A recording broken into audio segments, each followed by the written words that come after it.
ನಿನ್ನಂದದಲ್ಲಿ ನಾ ಮೈ ತೊಳೆದು ಶೃಂಗಾರವನೆ ಸೆರೆ ಹಿಡಿವೆ. ಈ ಹೂನಗೆಯನ ಬೊಗೆಸೆಯಲ್ಲಿ ಪಡೆದು ನನ್ನೆದೆಗೆ ಅರ್ಪಿಸುವೆ. ನನ್ನ ತುಂಬಾ ಉಲ್ಲಾಸವು ಕ್ಷಣ ಕ್ಷಣ ಉನ್ಮಾದವು, ಉಸಿರಿನಲ್ಲಿ ಚಲನವು, ಹೃದಯಗಳ ಮಿಲನವು, ಇದುವೇ ಪ್ರೇಮ.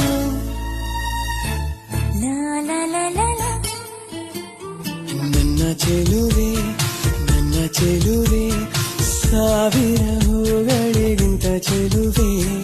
ನನ್ನ ಚೆಲುವೆ